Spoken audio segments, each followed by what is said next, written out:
阿联酋现在呢正在不断的加深和我们中国的关系，甚至有可能采购我们的 FC-31 5代战机。但是现在却有消息说呀，阿联酋呢它突然呢又会偏向站队了西方这一边，那协助军援乌克兰战机。那么中阿关系会受到影响吗？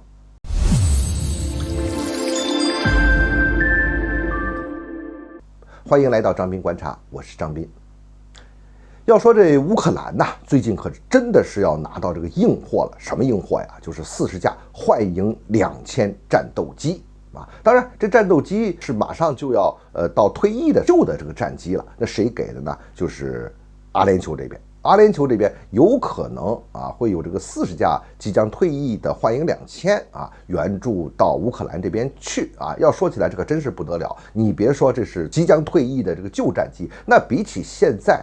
乌克兰实际上才拿到的斯洛伐克给的那4架米格29来说，这40架那可不是货真价实的这个硬货嘛。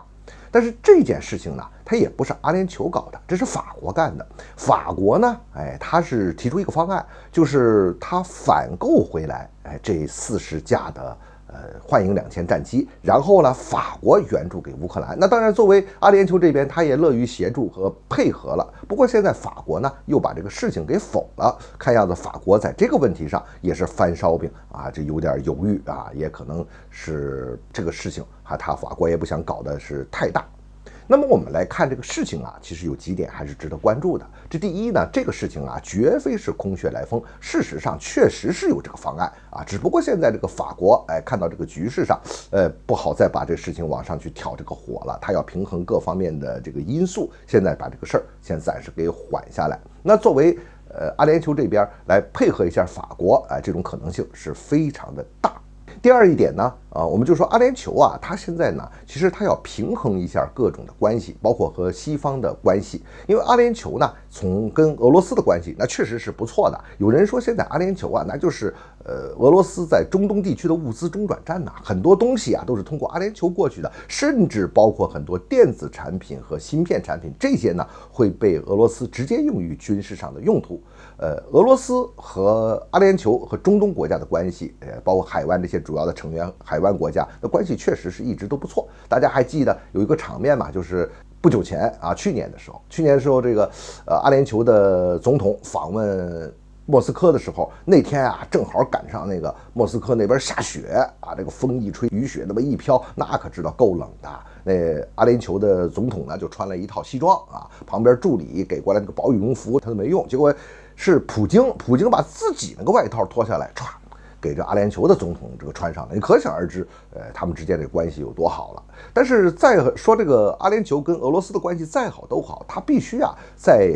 和西方之间求得一个平衡，至少在安全上来说，阿联酋现在那是得罪不了美国的，他想摆脱美国也摆脱不了的。美国在中东地区20几个基地呢，你看在阿联酋，美国就有这样那样的基地，在安全上他摆脱不了美国。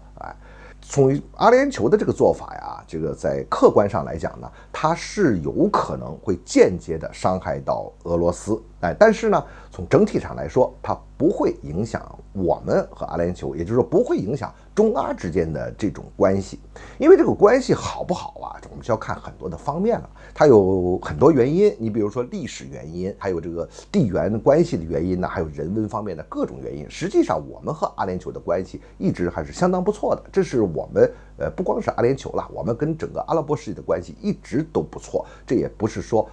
光单纯从利益出发，从历史的角度，从这个人文的角度，都是有着多年的有历史上的这种友好的这种基础，所以我们现在才可能提出中东的这种和解方案嘛。但是回到现实的层面说这关系好不好，关键还是要看你实力有多强你有多大的政治能量，有多大的安全保障的这个能量又能提供什么样的发展前景。当我们自身的能力越来越强，我们自身的实力越来越强的时候，那想我们和中东地区的关系会更加的友好。